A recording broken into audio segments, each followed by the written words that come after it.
I always thought loyalty meant something in a family. When Patricia and Robert first talked about expanding the family cafe, I was the first to volunteer.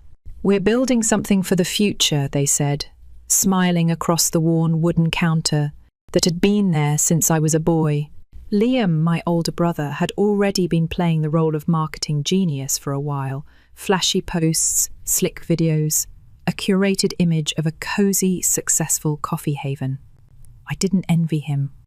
I just wanted to help. They offered me a job after graduation, a barista position. Nothing glamorous, nothing with real power, but I didn't care. I rolled up my sleeves, pulled double shifts when they needed me, and stayed long after closing to scrub down the espresso machine, mop the floors, and reorder supplies when no one else bothered. I didn't ask questions, not about the hours, not about the lack of paychecks. "We all pitch in," Patricia would say whenever I brought it up, her tone light but firm, the way you'd speak to a child asking for dessert before dinner. Family doesn't work for money. And like a fool, I believed it, until the night I overheard Liam on a call outside the cafe. He was laughing, that loud, careless laugh he always used when he felt untouchable. Yeah, they just wired it, fat bonus for all that branding crap. "Drinks on me tonight." My blood ran cold. Bonus? Wired payment? For branding? I stayed hidden behind the service door, gripping a crate of cups so tightly my knuckles ached. He was being paid. Handsomely, by the sound of it. While I was scraping gum off tabletops and sleeping 5 hours a night for nothing more than empty promises. Still, I tried to give them the benefit of the doubt. Maybe it was something different. Maybe I was overthinking. That night, I asked Patricia about it, as casually as I could. She didn't even look up from the register. "Family works for love, not for pay," she said, and shut the cash drawer with a definitive click. Liam walked past just then, phone buzzing in his hand. He caught my eye, smirked, and flashed the screen so I could see a new deposit notification.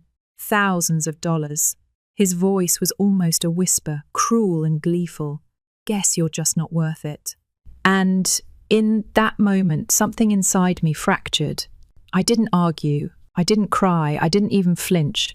I just made a promise to myself. I would never let them use me again. The next morning, I still showed up at the cafe. I brewed coffee, wiped down tables, smiled at customers, the perfect loyal son, the invisible employee. But inside, something had shifted.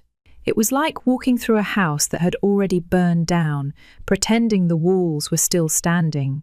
Patricia and Robert barely noticed the change, or maybe they did, and just didn't care. Liam certainly didn't. He sauntered in late every day, snapping photos of latte art I made and posting them to the cafe's Instagram as if they were his own creations. Each time he tagged himself as creative director, my stomach twisted tighter. But I kept my head down. I needed time. One night after closing, I sat alone in the office pretending to finish inventory. In truth, I was scrolling through the bookkeeping system, something Robert had left logged in, careless as always. What I found made my mouth go dry. Massive payments labelled under vague terms like consulting fees and development bonuses, all of them traced back to Liam's personal account. Worse yet, some payments were filed under my name, money supposedly paid to me that I had never seen. They were stealing from me. And not just stealing, they were laundering the theft through my identity to cover their tracks. For a long time, I just stared at the screen. I wanted to punch something, to scream, to throw the damn computer across the room, but anger was useless. I needed precision. I started taking screenshots. Quietly, carefully. I backed everything up onto a hidden drive. Every consulting fee, every development bonus, every cent that proved they had been siphoning off my value while feeding me lies about family loyalty. By the time I finished, my hands were shaking, but not from fear, from clarity. This wasn't just favoritism. It wasn't even just betrayal. It was fraud. And for the first time in my life, I realized I didn't owe them my silence. I didn't owe them anything at all. The next day I quit, walked right up to Robert while he was fuming over some broken espresso machine, and placed my resignation letter on the counter. "You're being dramatic," he muttered, not even looking up. "I'm being free," I replied. I left without another word, without even taking my apron. Just the clothes on my back and a storm brewing quietly in my chest. Patricia didn't call. Robert didn't text. Liam posted a new selfie with the caption, "Family first." The irony almost made me laugh. I didn't know what would come next. I had no plan, no job lined up, no roadmap for revenge. But deep down, I understood something they never would. I wasn't the one who needed saving. They were the ones who needed to be afraid. The first few days after I walked out felt like freefall. No steady paycheck. Not that I'd really had one. No security net. No place to channel the years of bone-deep exhaustion I carried around like second skin. I spent my mornings applying for barista gigs. Anything to pay rent. My afternoons were filled with something else, though. Something that burned hotter than hunger. Planning. See, if I'd just walked away, maybe they could have forgotten me. Pretended I was a selfish kid who didn't understand how family worked. But the screenshots I had, the payment trails tied to my name, those were ticking time bombs, waiting for the right moment to detonate. I just had to light the match correctly. First, I contacted Noah, an old co-worker who had left the cafe months ago without much fanfare. We hadn't been close, but he'd always been the kind of guy who noticed things.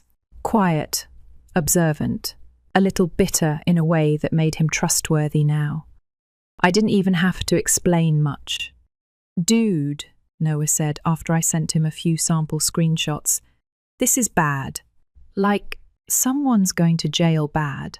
He told me things I'd only suspected. How Patricia used cafe funds to pay for Liam's influencer lifestyle. How Robert doctored invoices to cover personal vacations. How there were rumours among former staff that anyone who asked about raises mysteriously ended up let go. It was worse than I'd thought, and it wasn't just me they'd wronged. "Look, man," Noah said, voice low like he thought they could still somehow hear us through the phone. "You gotta be smart about this. Get a real accountant. Lawyer up." Which brought me to Chloe. She used to be the cafe's accountant before she left, supposedly because she wanted more flexible work. Turns out she left because she saw the rot behind the pretty facade and wanted no part of it. When I messaged her, she agreed to meet without hesitation. Over burnt coffee at a local diner, I showed her the screenshots, the records, the trail of deceit wound tightly around my name, like barbed wire. Her reaction wasn't dramatic. No gasps or clutching pearls. Just a tightening around her eyes. A small exhale, like someone seeing something they'd long suspected confirmed. "This is serious," Chloe said, tapping the screen of my laptop. "If they moved money under your name without your consent, that's not just shady. It's fraud. Embezzlement, too, if they used company funds for personal gain. Can it be proven?" She smiled, not kindly. "With what you have, definitely. But you'll need a lawyer before you move forward." So I found Avery, or rather Noah connected me to her, a small, sharp woman with a mind like a steel trap and zero patience for anyone's excuses. When I sat down in her office and spilled everything, I expected at least a hint of skepticism. Instead, she asked two questions. Do you want your money back? And do you want them to suffer? Both, I realised. Both were long overdue. Over the next week, Avery and Chloe helped me stitch the case together. We compiled records. Chloe dug into old archives, pulling reports Patricia had hoped were buried. Avery drafted letters, polite but lethal, outlining the charges: fraud, financial misconduct, breach of fiduciary duty. We weren't ready to pull the trigger yet. Not until I did one last thing. I had to give them a chance. Not because they deserved it. God, no. But because when this blew up, I wanted it on record that I'd given them the opportunity to come clean. So I went back. Back to the cafe, back to the scene of 1,000 small betrayals, each one piled atop the next, until the weight became too much to carry. The place hadn't changed. The same mismatched tables, the same over-polished counters. Patricia was hunched behind the register, scrolling through her phone. Robert was fiddling with the espresso machine, cursing under his breath. Liam sat at a table near the window, laughing loudly at something on his laptop. None of them even noticed me at first. I sat down at an empty table and waited until Patricia looked up, startled. "Ethan," she said, eyebrows lifting. "We didn't expect to see you back so soon." I smiled, but it didn't reach my eyes. "I just thought we should talk," I said casually, "about finances." The room shifted almost imperceptibly. Robert straightened. Liam's fingers froze above his keyboard. "Finances?" Patricia repeated, her voice artificially light. "Yeah," I said, pulling a folder from my backpack and dropping it onto the table. "Turns out I've been paid quite handsomely all these years. Except I never saw a dime of it." Silence. Robert's jaw tightened. Patricia's fingers curled into fists. Liam glanced at them, waiting for a cue. No one spoke. I let the quiet stretch until it became unbearable, until it smothered the room like smoke. "I just thought you should know," I said, standing up. "Before the authorities do." I left them there, frozen, staring, panicking. As I pushed open the door to the street, I didn't look back. I didn't need to. The next morning, the calls started.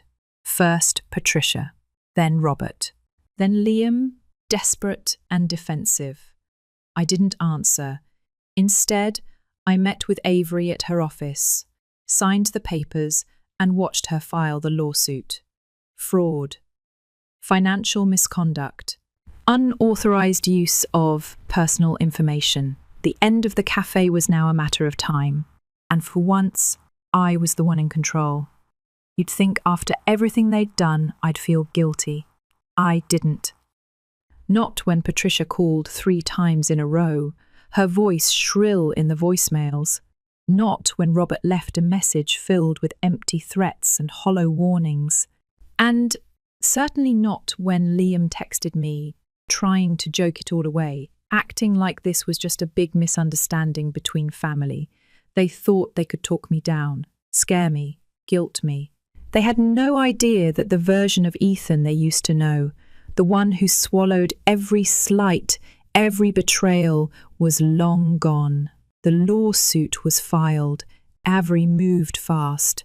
Within 48 hours, formal letters were sent to Patricia, Robert, and Liam, outlining the charges, the evidence, and what was coming if they didn't settle quickly. Chloe had prepared every document, every bank record, every fraudulent transaction, like a surgeon prepping for an operation.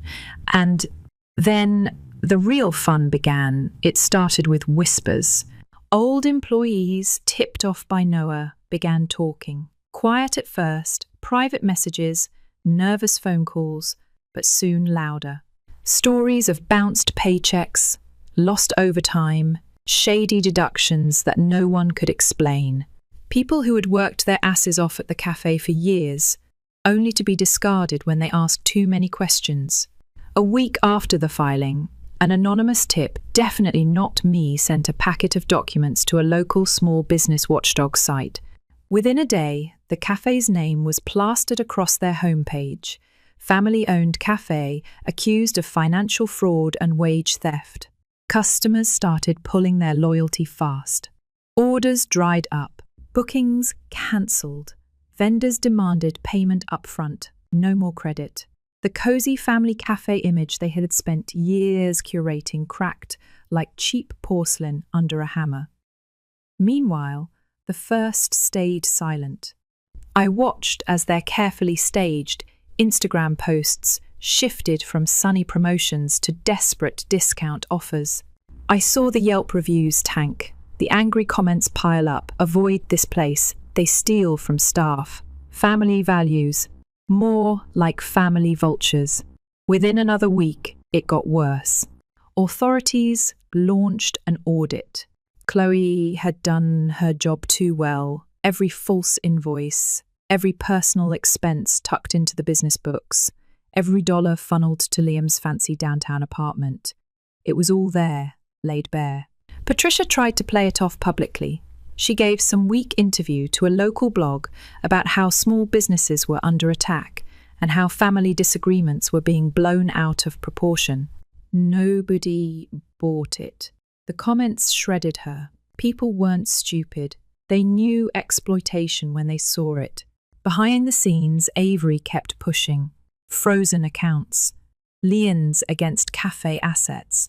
Legal notices posted publicly on the cafe door. And Robert? For a man who once barked orders like he was invincible, he crumbled fast. One morning, I heard from Noah that Robert had a meltdown right there on the sidewalk, screaming at a health inspector about witch hunts and disloyal children. I almost wished I'd been there to see it. Almost. Instead, I stayed focused, because I knew the real reckoning hadn't hit yet. One afternoon, my phone buzzed again, this time from an unknown number. Against my better judgment, I answered. It was Liam. You happy now? He spat without even saying hello. I leaned back in my chair, staring out the window of the tiny coffee shop where I'd started working part-time, a place that actually paid me. Define happy, I said, voice light. You ruined everything, Liam hissed. Mum's not eating. Dad's drinking every night. The cafe's dead. You think that makes you some kind of hero? I didn't rise to the bait.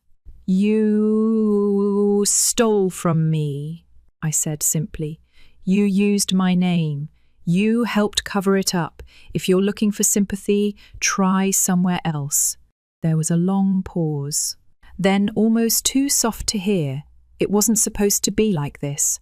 For the first time, I heard something in Liam's voice that wasn't smugness. It was fear.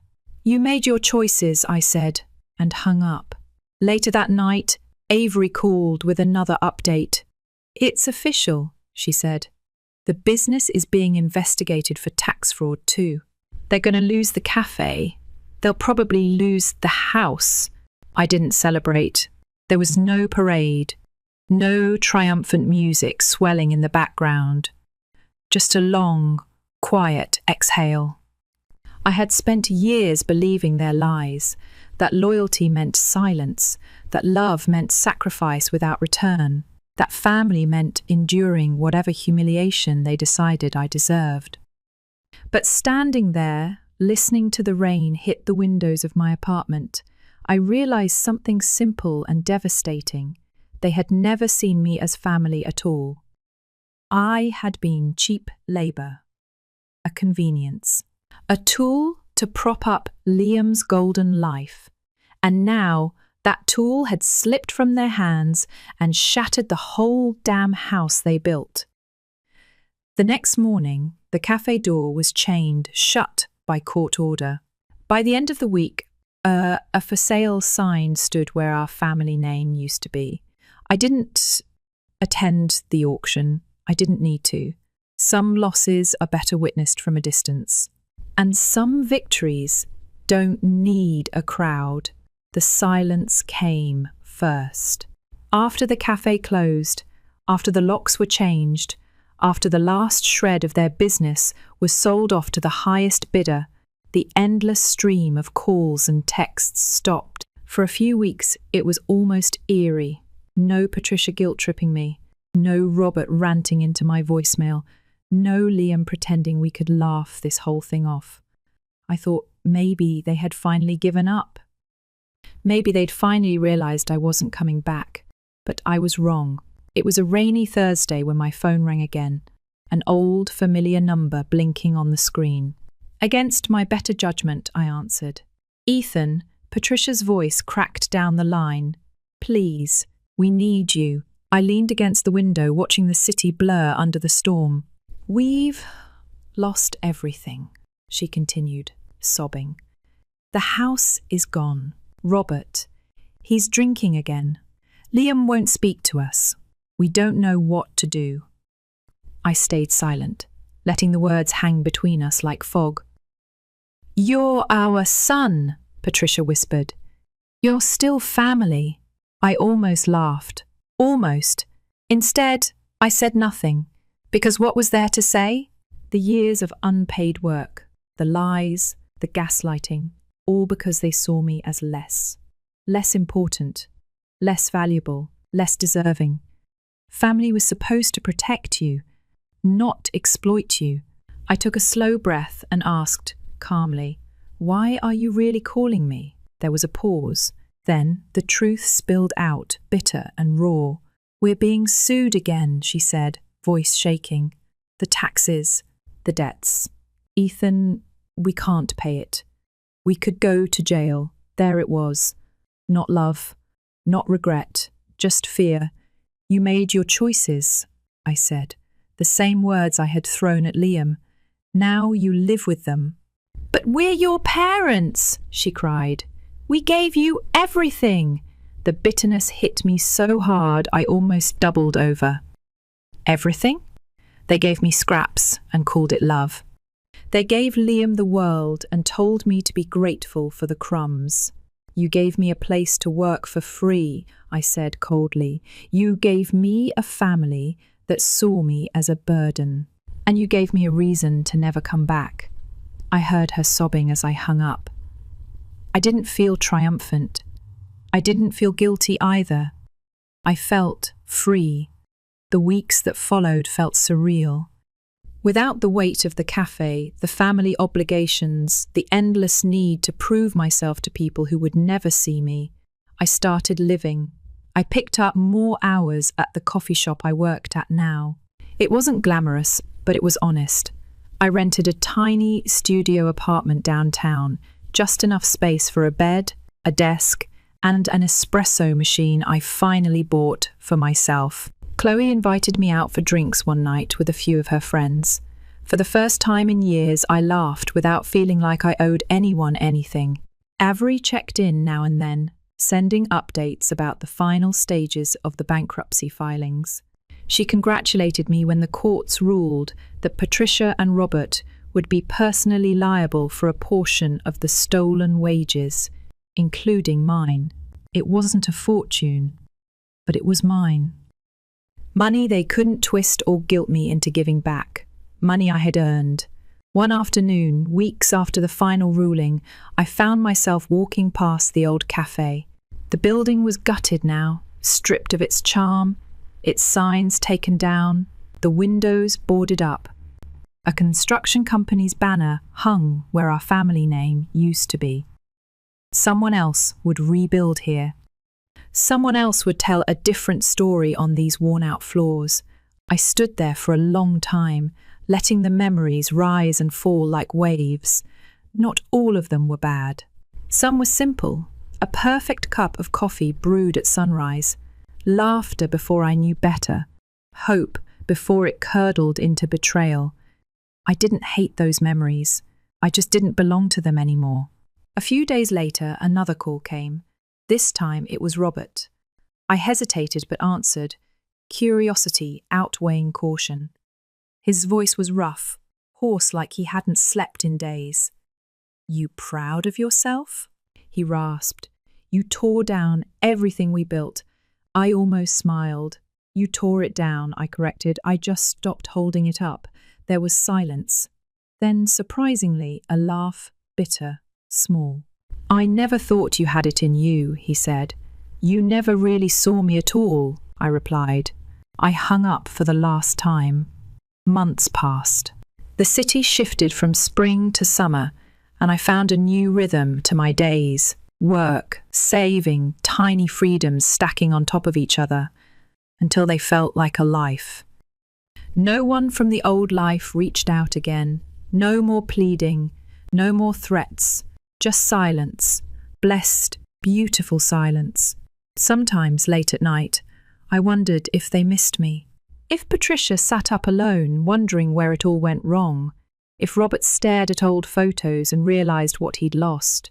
If Liam finally understood that not everything could be bought, borrowed or stolen.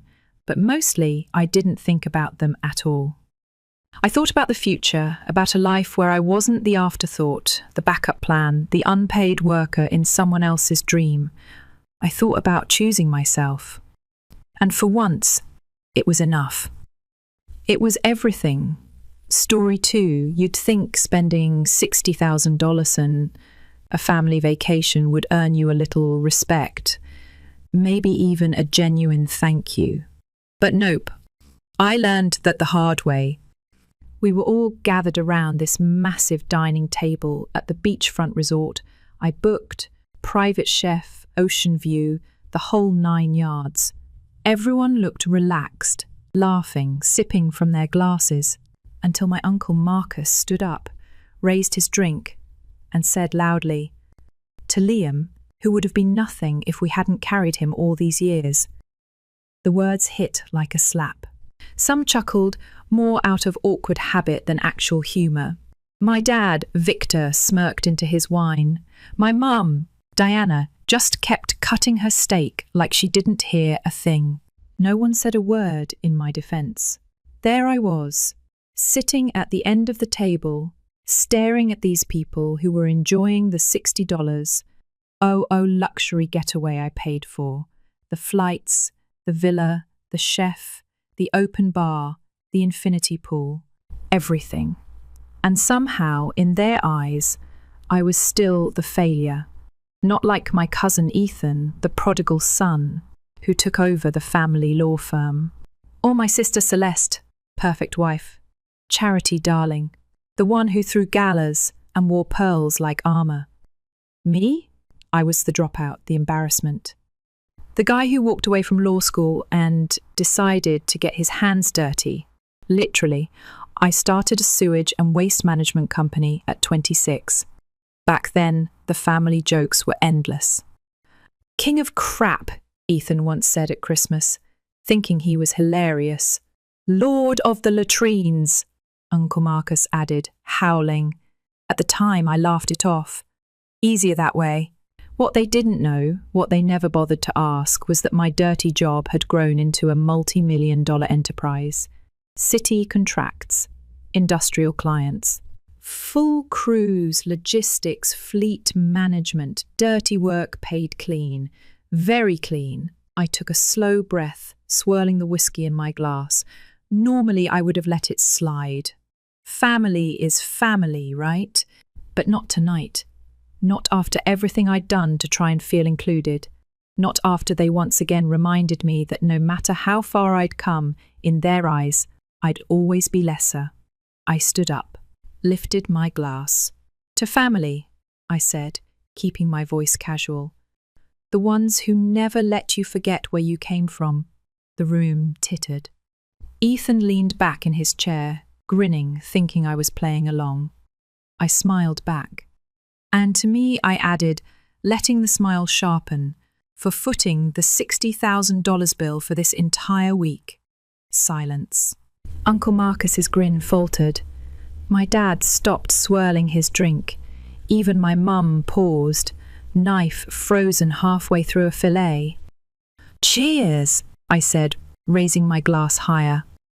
To the failure who somehow managed to make this dream vacation possible with clean money from a dirty business. The clink of cutlery hitting plates was the only sound that followed. I sat back down, savouring the quiet like a fine wine. Dinner didn't taste so good for them anymore. Nobody knew what to say. You could feel the tension vibrating off the table like static. Ethan looked like he swallowed a lemon. Celeste kept fiddling with her napkin. Finally, my dad cleared his throat. the way he did when he was about to launch into some long-winded lecture. But this time, nothing. Uncle Marcus just stared at the tablecloth like it had suddenly become fascinating. I sipped my whiskey again, letting the silence stretch, letting it hurt. "What's wrong?" I said, eyebrow raised. "Hard to swallow?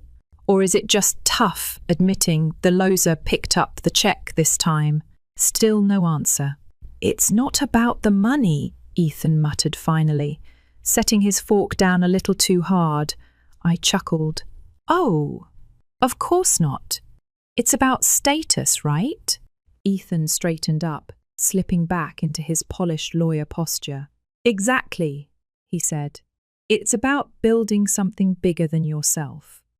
About tradition, influence. You wouldn't understand." I tilted my head, pretending to think about it. "Huh, is that what you tell the bank when you're begging for another extension?"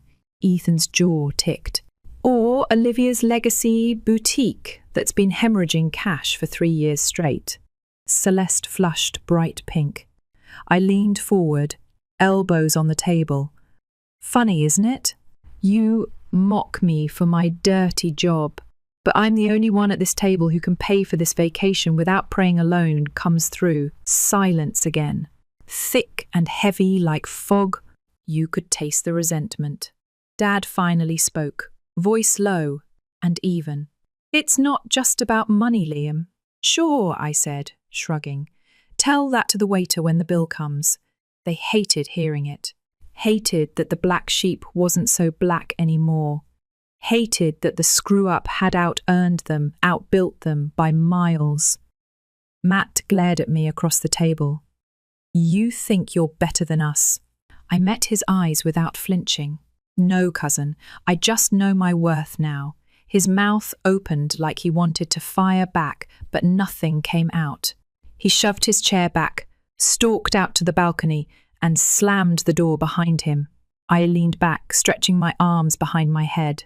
"That's the difference between us," I said, almost lazily.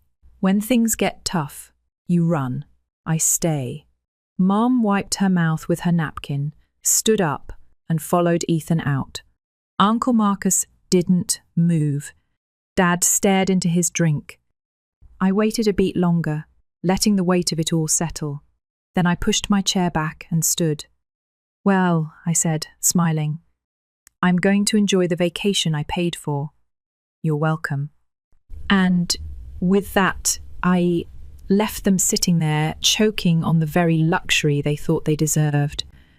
Over the next 2 days, life was good. I swam in the infinity pool without anyone sniping at me, took my morning coffee overlooking the beach in peace, booked a private yacht charter just for myself, fished, laughed, lounged, actually enjoyed the paradise I created.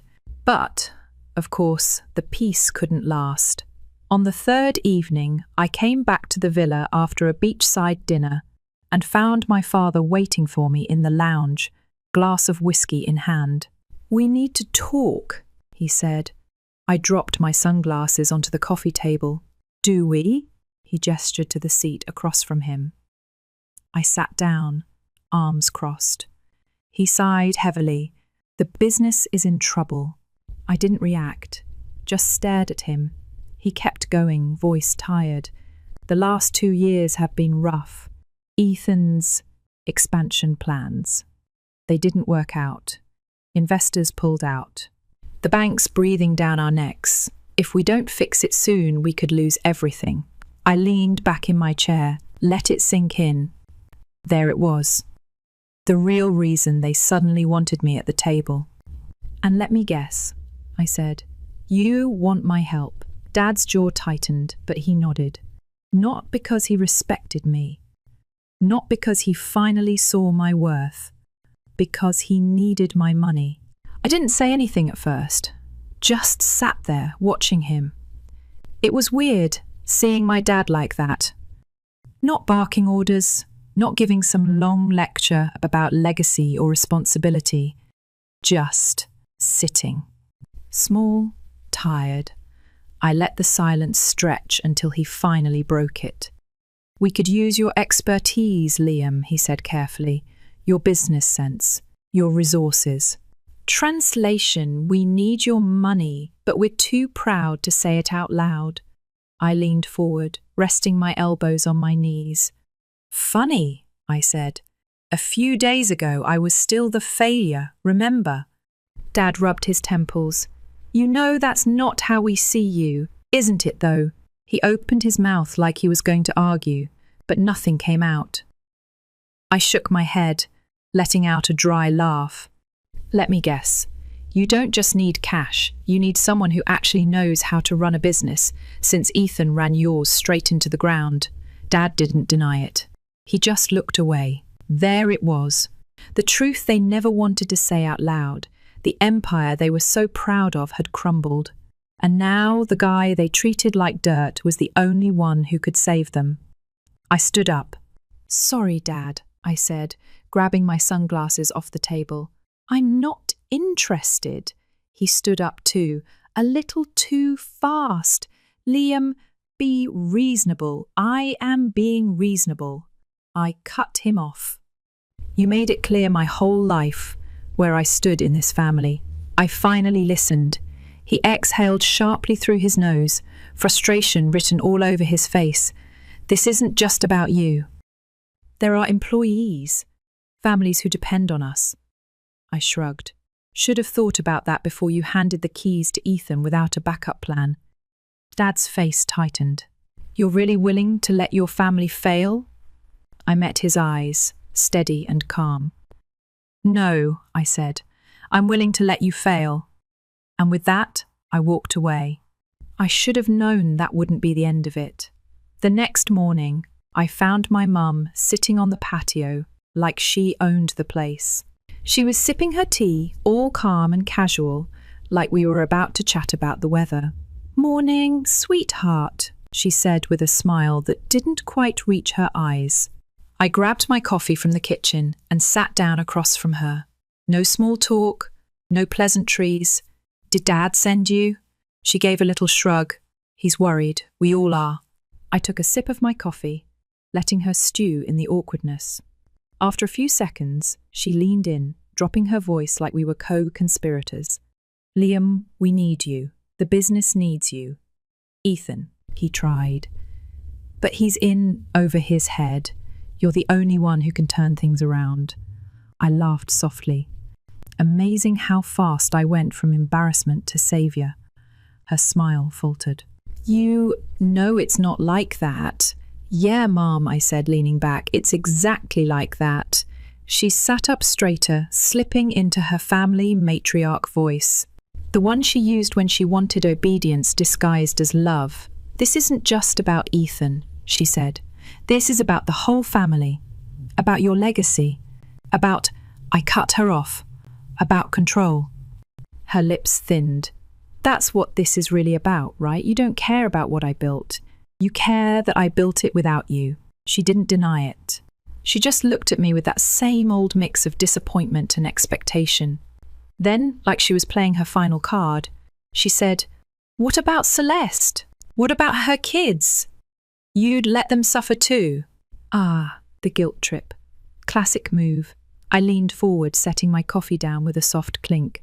"Celeste's kids are not my responsibility. Neither is Ethan's failed business. Neither is saving the family name." She looked genuinely hurt for a second, but I didn't back down. "You didn't want me when you thought I was nothing. You don't get to want me now, just because I'm something." Mum's voice dropped to a whisper. "You're still our son." "No," I said quietly. "I'm your safety net. And I'm done playing that role." I stood up, feeling lighter than I had in years. She called after me as I walked away. I didn't turn around. "Of course, if you think people like my family take rejection gracefully, you'd be wrong." The next week, I started hearing whispers. Old colleagues called me. Heads-up messages from city contractors. Even a few polite emails asking if everything was okay with my company. Apparently, my loving family had started a little whisper campaign, rumours that my company wasn't legit, that my contracts were shady, that I was just another guy with a fancy truck, and no real business sense. They thought they could scare me into crawling back, that I'd get desperate enough to come running. They forgot one important thing. I didn't build my business by folding under pressure. I built it by surviving worse than anything they could throw at me. And now, it was my turn. It didn't take long to find out they were hosting some charity gala, big event, all their precious social connections in one room. The kind of place where prestige mattered more than oxygen. Perfect. I showed up at the gala in a sharp suit, walked in like I belonged, and watched my mum's face pale the second she saw me. "Liam," she said, plastering on a fake smile. "What a surprise." I smiled back. Wouldn't miss it for the world. I mingled, shook hands, talked business, slipped into conversations they thought I wasn't capable of handling. And just when Dad got up to make his big speech about legacy and leadership, I made my move. Speaking of leadership, I said casually into the mic, cutting through the applause. I just signed a citywide contract last week. Major waste management overhaul, biggest in state history. People turned, heads swiveled, eyes widened. And in case anyone's wondering, I added, yes, it's all clean, legitimate, and profitable. Some of us know how to build things without hiding behind a name. You could have heard a pin drop. I locked eyes with my dad across the room. He finally looked. Old, not powerful, not proud, just tired. Good. I toasted my glass at him, a little nod, then disappeared into the crowd before anyone could catch up. I didn't need to gloat. I didn't need a scene. I had already won. After that night, everything changed. Not for me. I was good. I went back to my villa, kicked off my shoes, and slept like a rock for the first time in weeks. But for them, the ripple effects started immediately. Word got around fast. Investors started asking questions. Friends of the family started pulling back, suddenly too busy to take meetings. The people they cared so much about impressing didn't look at them the same anymore. The family name wasn't the golden ticket they thought it was. It was just a name. About a month after the gala, I was sitting in my office, top floor, corner view, sunlight pouring through the windows, when my assistant buzzed in. "Liam, there's someone here to see you. Says it's urgent." I already knew who it was. "Send him in." My dad walked in, looking like he hadn't slept in days. His suit was rumpled. His hair, once meticulously styled, was thinning, greying. He didn't look like the man who used to tower over me with lectures and expectations. He looked small. I didn't say anything, just leaned back in my chair and waited. He cleared his throat. "We need your help, son." I said nothing. He pressed forward, desperate now. "The firm is collapsing. Ethan's gone. He moved to another state, took whatever cash he could salvage." I raised an eyebrow. "And Celeste? She's trying to sell the boutique, but it's drowning in debt." I let that hang in the air for a beat. Let him feel the weight of it. "We could really use your support," he said finally, voice cracking at the edges. "You've built something strong. Solid. Maybe you could take over the firm, bring it back." I took a slow breath, feeling something break loose inside me. Not anger, not sadness, just clarity. "I don't want it," I said simply. Dad flinched like I'd slapped him. "This family is falling apart," he said, voice low. "We need you." I stood up, walking around the desk slowly. "No," I said. "You don't need me. You need what I built. Big difference." He tried one last time. "You're still a Callahan," I smiled faintly. "No, Dad. I'm just Liam now." He left without another word. and for the first time in my life, I didn't feel guilty about it. It's been 2 years since that day. The family firm folded within 6 months. The name they clung to like a life raft. It sank too. Ethan still floats around somewhere, last I heard. Celeste remarried, some hedge fund guy who has no clue how deep her debts go. Uncle Marcus? He went radio silent after the IRS started poking around. As for my parents, I heard they sold the big house. Downsized to a modest apartment across town. No more galas, no more luxury vacations. Just quiet. Funny how fast status dries up when there's no money to grease the wheels. Me? I'm doing fine. Better than fine. The business keeps growing. I started mentoring young entrepreneurs who don't come from shiny backgrounds. Bought a little cabin by the lake. Go fishing on the weekends. Sometimes I'll stand out on the dock with a coffee in hand, watching the sunrise break over the water. Peaceful, simple, mine. Sometimes people ask me if I regret it. Walking away, leaving them behind. I don't. Because family isn't just blood. It's who shows up for you, who believes in you, who doesn't only remember your name when they need something. And honestly, maybe the best thing they ever gave me was a reason to build something better without them. They called me the failure, the black sheep, the embarrassment. But standing here now, breathing in the cold morning air, feeling the quiet strength of everything I built, I finally understand. They didn't fail me. They just taught me to stop waiting for their approval. And for that, I raise my glass. Cheers, Mom. Cheers, Dad. Cheers, Uncle Marcus, Celeste, Ethan, all of you.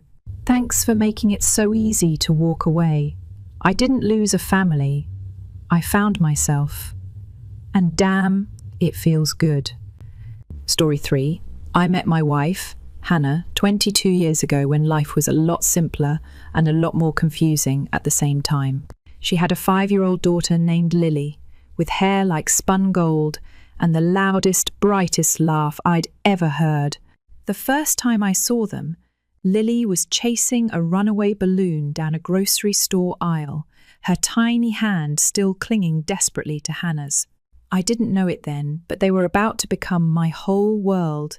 Hannah never sugarcoated anything right from the start. She told me about Lily's biological father, Rick, a guy who popped in and out like a bad cold, showing up with cheap toys and empty promises.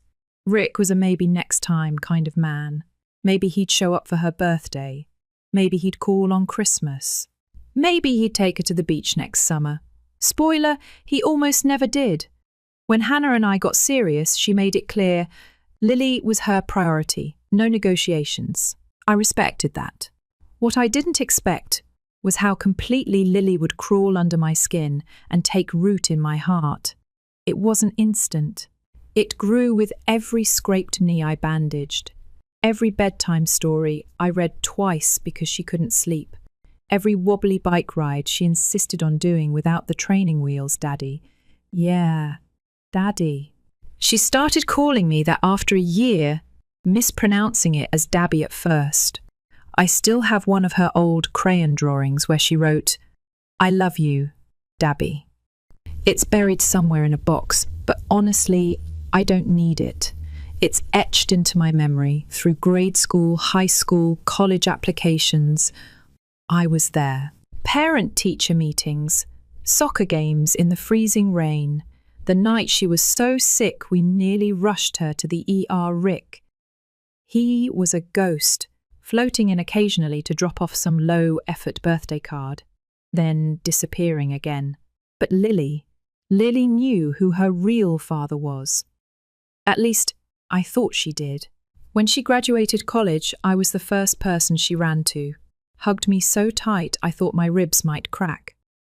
Through tears, she said, "Thank you, Dad. I couldn't have done it without you." That hug alone made every sleepless night, every second job I took to help with tuition, worth it. Which is why, When she announced she was getting married to a guy named Lucas, I was over the moon. I had already pictured it 1,000 times. Me, walking her down the aisle, giving her away to the next man who would love her just as fiercely. I never even thought to question it. The wedding prep was a flurry of conversations and expenses. Flowers, cake tastings, venues. I gladly covered part of the reception costs, chipped in for her dress, even paid for the pre-wedding photo shoot. It wasn't about the money, it never was. I just wanted her big day to be perfect. Then one afternoon, the invitation arrived. I remember sitting at the kitchen table, coffee growing cold beside me as I opened the heavy ivory envelope. My heart actually raced. Maybe I was being silly, but I half expected some special acknowledgement. A thank you for raising me kind of thing. Maybe an honorary father-daughter dance? Something. Instead, it was a basic guest list. No mention of me anywhere special, just Evan Walker guest. The pit in my stomach didn't come from the lack of mention. It came when I found out she had chosen Rick, not me, to walk her down the aisle. At first, I genuinely thought it was a mistake, a misunderstanding. I called her. Her voice was light, almost impatient. "There's only one biological dad, Evan," she said, like it was the most obvious thing in the world. "I've always wanted him to give me away." I don't remember much after that, just a ringing in my ears and the distinct feeling that I had been dropped out of a moving car without warning. The wedding day felt like attending my own funeral. I wore the suit I had tailored months ago, sat quietly in the second to last row, and watched Rick, who couldn't even remember her 5th grade teacher's name, beam as he walked her toward her future. No one acknowledged me, not even a quick nod during speeches. I was a guest in the life I helped build. That night, when the crowd toasted the newlyweds, I raised my glass too. But inside, something broke, something permanent. I didn't know it then, but that was the last night I would ever see Lily the same way again. A week later, she called. Her voice was bubbly, happy, telling me about how amazing Bora Bora was, the resort, the overwater bungalow, the private dinner on the beach. I listened, nodded, said that's nice when appropriate. Then, like it was the most natural thing in the world, she said, "Hey Dad, actually there's something I wanted to ask you." My stomach tightened. Apparently they had overspent. Unexpected excursions, room upgrades, all those little once-in-a-lifetime expenses had added up. They needed a little help covering the rest of the honeymoon bill. Could I help? I stayed silent for a moment, long enough for her to feel it. Then I said, "I'm sorry, Lily. I can't help you." The line went so quiet I thought she had hung up. "You've always helped before," she said, her voice small. I forced myself to stay calm, even though my heart was pounding. "Maybe you should ask your biological father. You know, the one you chose to walk you down the aisle." Another silence, then a quiet, "I understand." Click. That was it. That night, my wife Hannah was livid, called me cruel, said I was punishing Lily for one mistake. But it wasn't about the money. It was never about the money. It was about the fact that when Lily had her big moment, the one she had dreamed of her whole life, she didn't even think of me. I wasn't even an afterthought. I was a line item, a paycheck, a guest at my own daughter's wedding. I had been her safety net, her plan B, her just in case. I was tired of being the backup plan, and for once, I finally chose to be my own priority. 3 months passed after the wedding. 3 long, strange months. At first, the silence from Lily hurt more than anything. She didn't call, didn't text, not even a lazy happy holidays or a how's it going. I thought about reaching out once or twice, But every time, that image of her walking down the aisle with Rick would flash through my mind like a warning sign. Don't forget. Hannah tried to fix it, of course. She kept dropping hints during dinner. Maybe Lily just needs time to realize what she lost, she'd say. Or, she's still young. She doesn't get it yet. I would just nod and keep eating. There wasn't much else to say. The thing is, it wasn't about a grudge. It wasn't even about anger anymore. It was about clarity. She showed me where I stood. And it was about time I stood somewhere else. It wasn't long before life caught up to them. One night, over soggy spaghetti neither of us really wanted, Hannah casually mentioned that Lucas had lost his job. Some tech startup that folded overnight. No severance. No backup plan. They were falling behind on rent. Bills were stacking up. Lily was picking up extra shifts at the coffee shop near their apartment.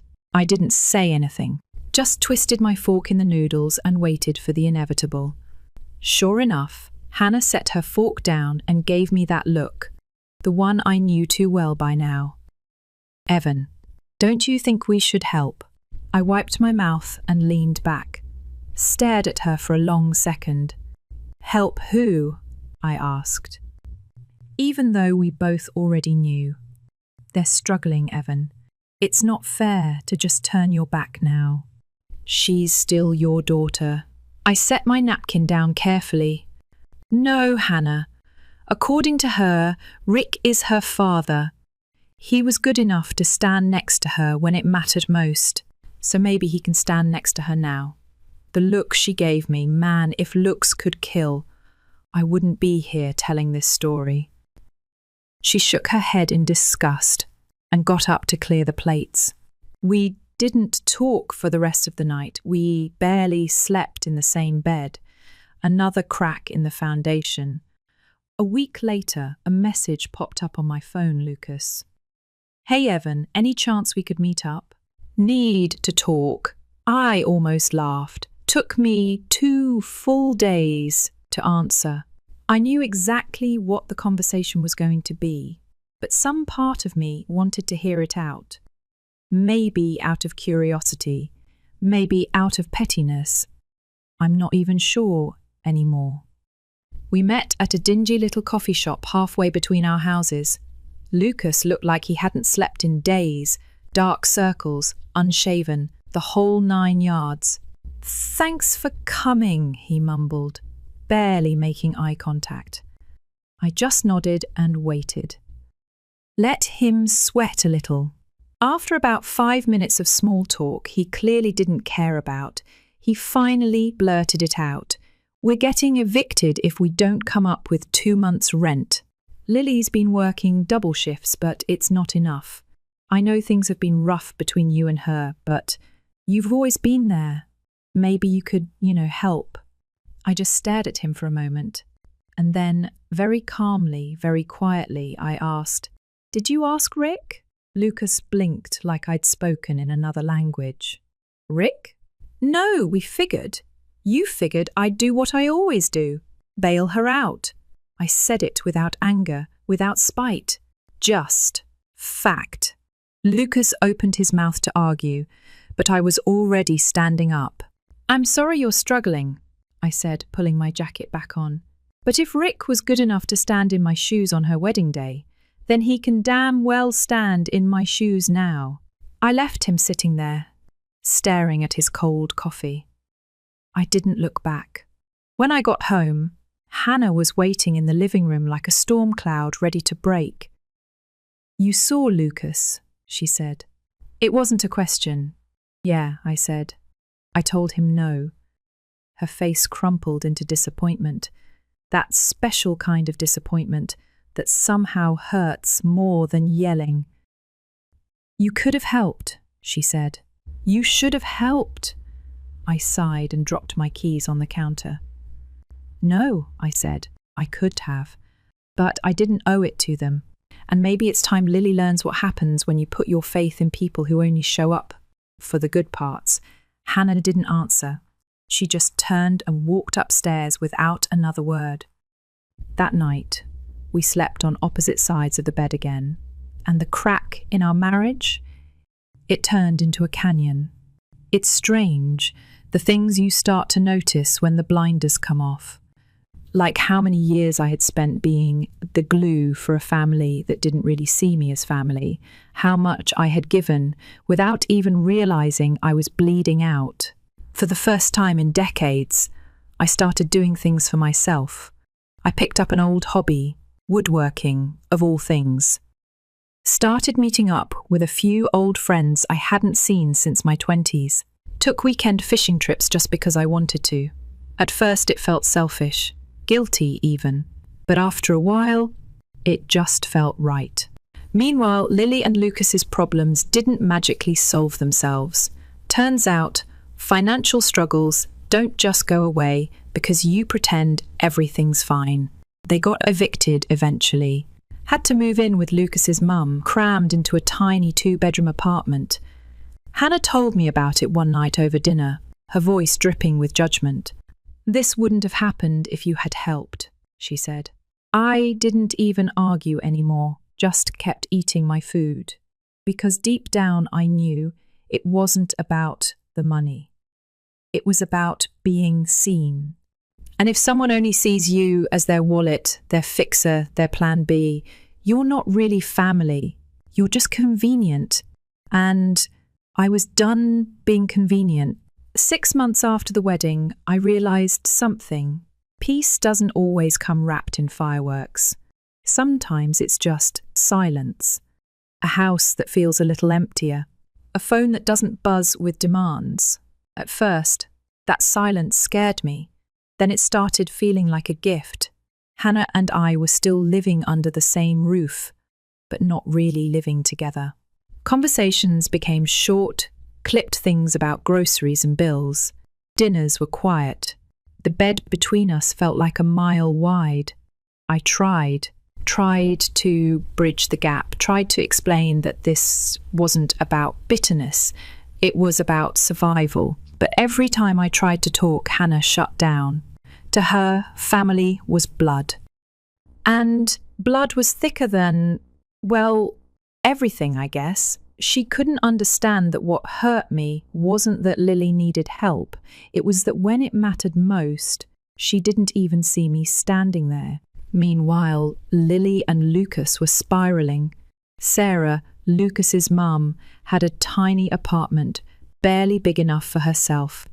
Adding 2 broke newlyweds into the mix. That pressure cooker was bound to explode. According to Hannah, because of course she kept tabs, Lily and Lucas were fighting a lot.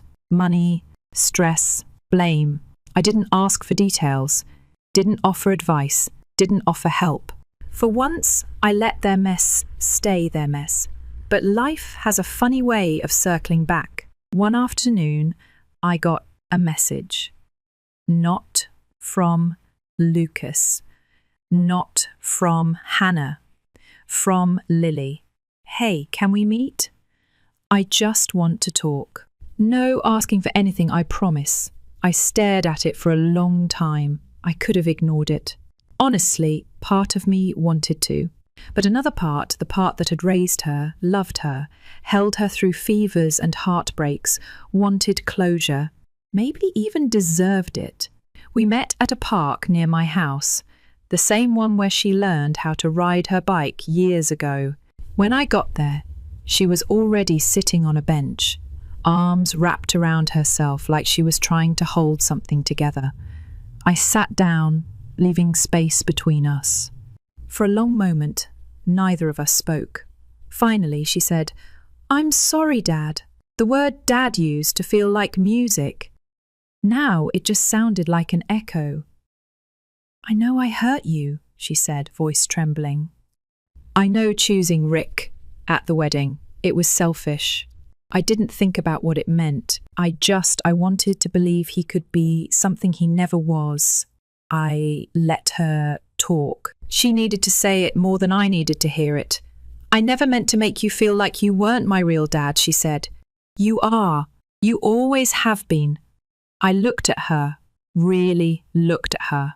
She wasn't the little girl chasing balloons anymore. She was an adult now. messy, flawed, just trying to make sense of a world she wasn't ready for. "I believe you," I said finally. "But believing you doesn't change what happened." She blinked, fighting tears. "I'm not angry anymore," I added, "but I also don't know if things can go back to how they were." "Some things. Once they're broken, they don't fit the same way again." Lily wiped at her eyes quickly. I hope we can build something new." "Someday," I nodded. "Not a promise, not a rejection. Just a simple truth, maybe. Someday." I wish I could say that conversation fixed everything. It didn't. Hannah was furious that I didn't immediately sweep Lily back into my life like nothing happened. Said I was being cold. Said I was holding a grudge. Maybe she's right. Or maybe I just finally learned that forgiveness doesn't always mean forgetting. Some bridges don't get rebuilt. Some stay burned. And sometimes that's okay. Life moved on, with or without permission. Hannah and I, we drifted until there was nothing left to drift on. No big blow-up, no screaming match. Just a slow, heavy realization one morning over coffee. This isn't a marriage anymore. We divorced quietly, sold the house, split everything 50/50ths. She stayed close to Lily. I didn't fight her on that. I moved into a small, cozy apartment across town. No big backyard, no family dinners, no false promises, just peace. Funny enough, it was during all that mess that someone else quietly stepped into my life. Someone unexpected. Jess.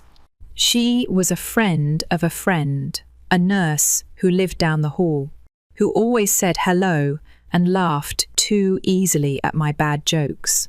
We bumped into each other doing laundry, had coffee once, then again, then dinner.